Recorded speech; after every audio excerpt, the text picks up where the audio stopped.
The following presentation was given at the 2024 AR conference in New Orleans, and it was previously given at the Wilderness Risk Management Conference in Salt Lake City, Utah on October 15th through 17th, 2024.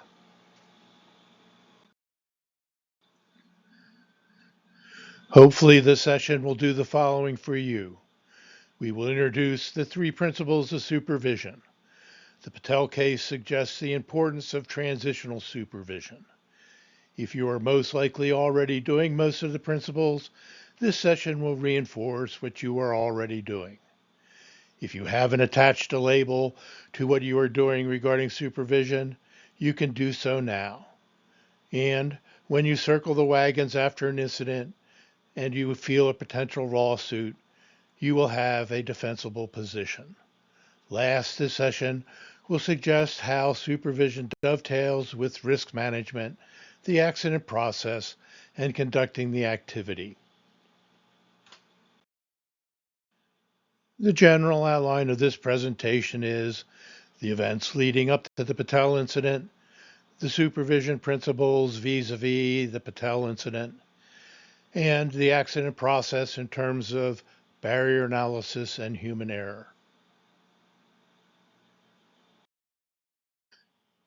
On June 11th, 2022, at roughly 1:45 p.m., Sheetal Patel and her husband were sitting on a rock in the water at the top of Pipe Creek Rapids, cooling off from the 116-degree heat after hiking down the Angel Bright Trail. Although no one witnessed the initial incident, Sheetal accidentally dropped her water bottle in the water. When she went to retrieve it, she was swept 1/2 to 3/4 miles downstream. She drowned.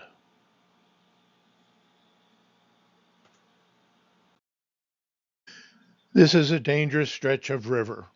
The 3-mile section below Phantom Ranch, which includes Pipe Creek Rapids, has as many fatalities, 13, as the rest of the Colorado River. A large number of these fatalities are hikers cooling off in the river after hiking down the Angel Bright Trail and cooling off from the blistering summer heat. In addition, it should be noted that the National Park Service regulations prohibit swimming and pretty much anything else in the water above a rapids.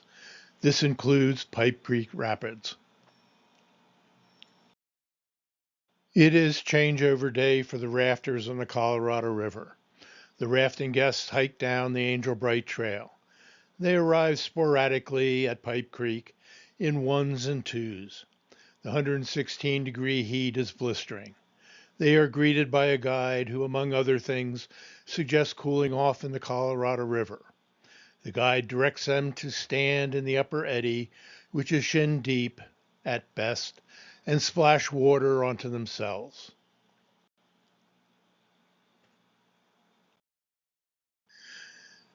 The guests moved to the lower eddy.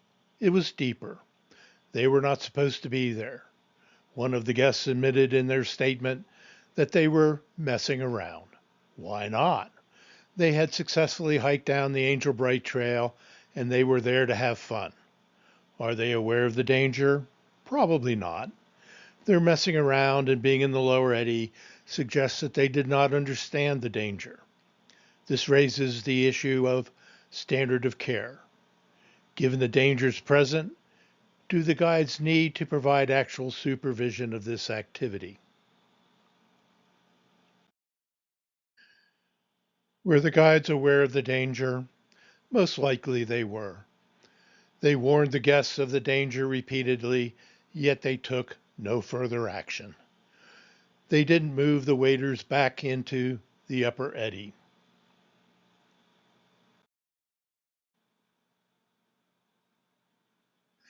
One guide even watched the guests dive in head first. Again, he recognized the danger, but took no further action than to warn the guests of the danger.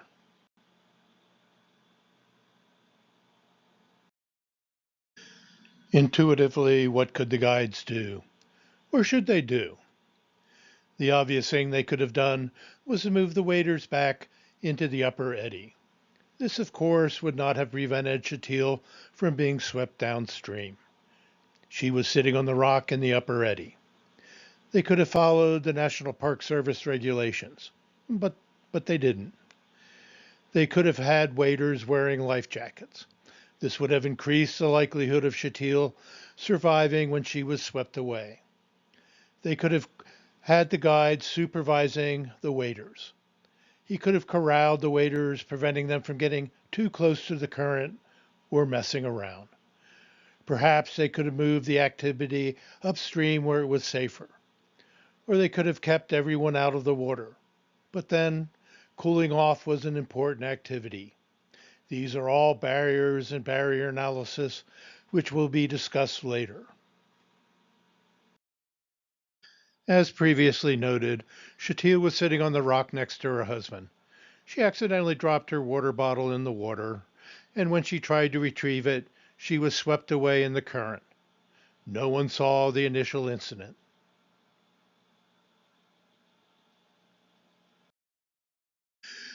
There are three types of supervision. General supervision means that the leader must be in the activity area and overseeing the activity. You need to systematically have oversight of the area. You can't be everywhere all of the time, but you need to be able to move to specific supervision when needed. In outdoor recreation, the transition from general to specific supervision becomes an important consideration. A swimming pool provides a convenient example of the supervision principles. The lifeguard sitting in the lifeguard stand has general supervision of the swimming pool. The lifeguard can systematically view the different portions of the pool and quickly react to any disruptions or emergencies.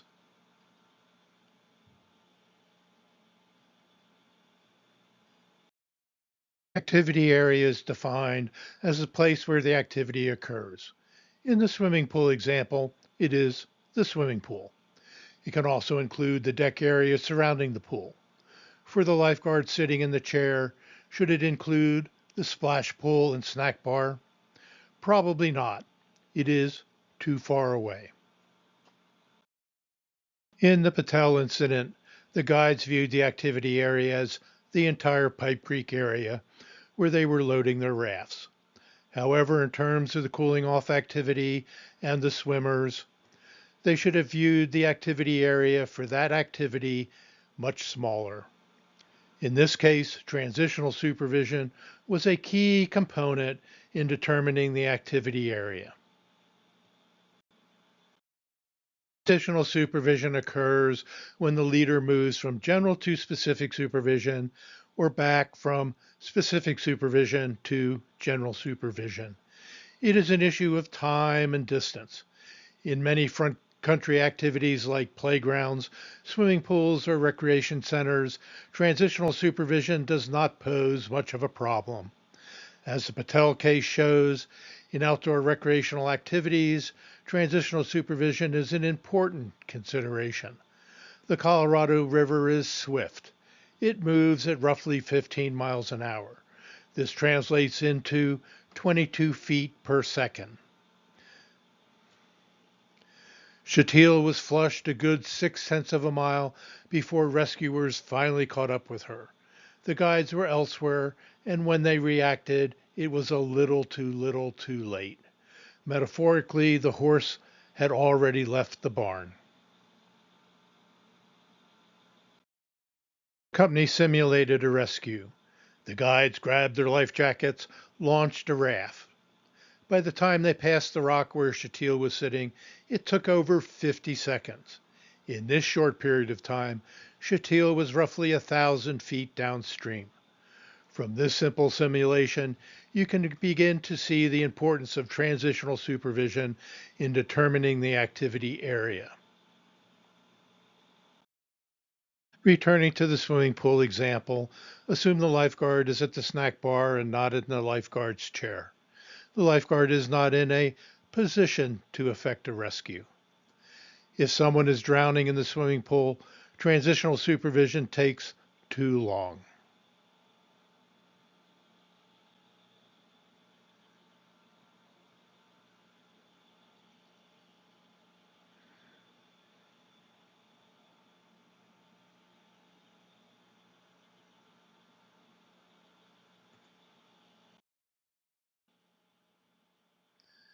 Specific supervision means that the leader has hands-on involvement in the activity.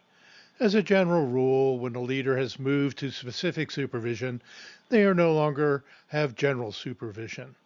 Once on the shore, the guides use the AED to perform CPR. Unfortunately, Sheetal was not resuscitated.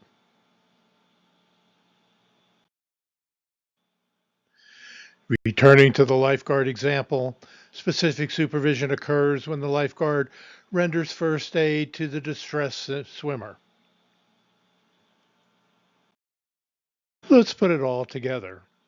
In outdoor recreation activities, particularly where the victim is moving, transitional supervision determines the activity area.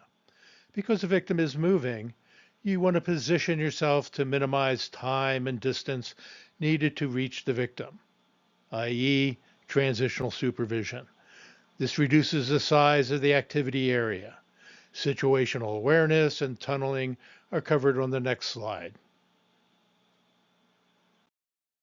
Hensley and Jones define situational awareness. Basically, situational awareness is being aware of what is happening around you and understanding what that information means to you now and in the future.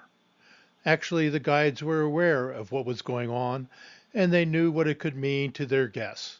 Remember, they repeatedly warned the guests but took no action. Tunneling is one of Hensley and Jones' demons of situational awareness. Tunneling is where you are focused on what you are doing to the exclusion of what is going on around you.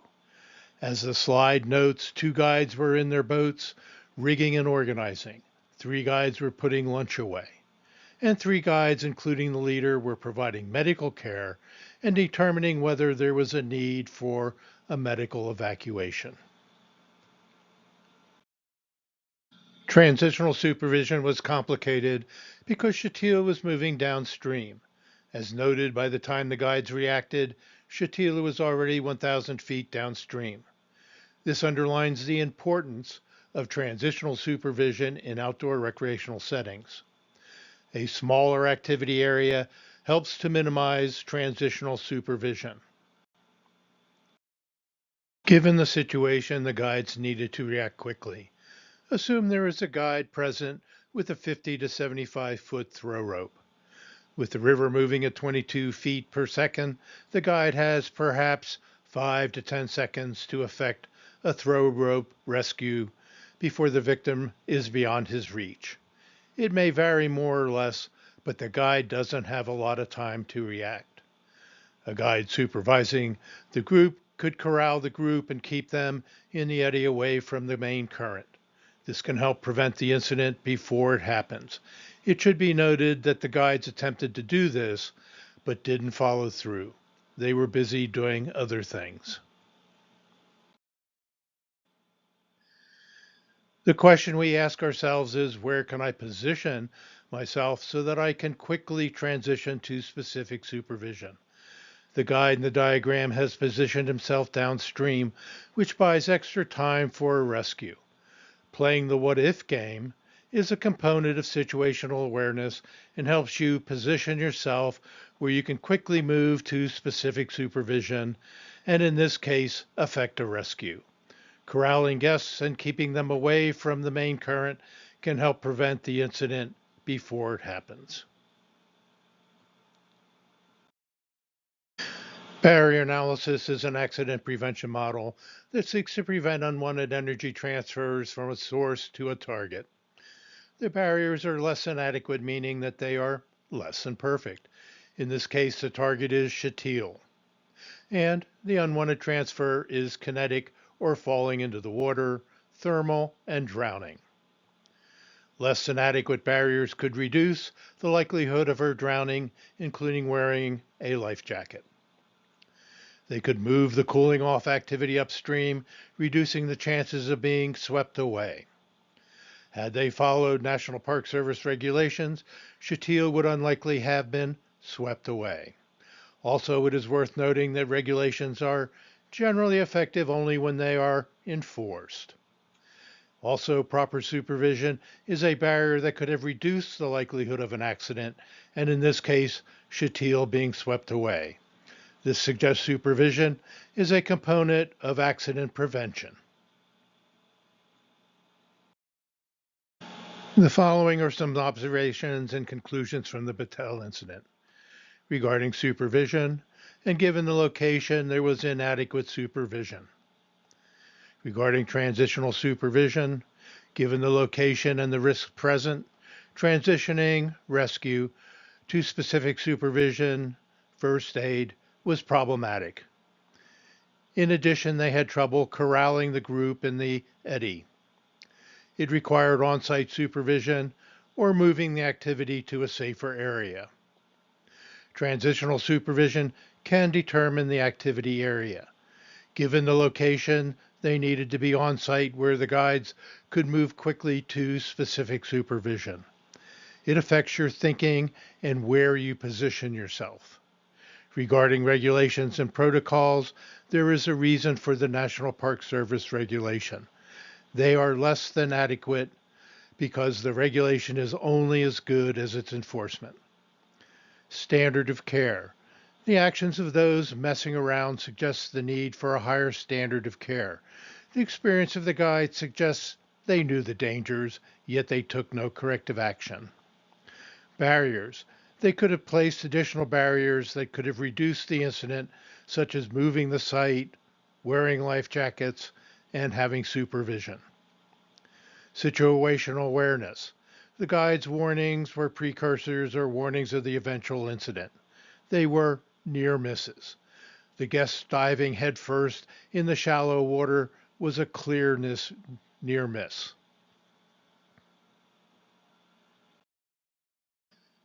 I believe that we have touched on most of the principles regarding what you are doing or what you should be doing.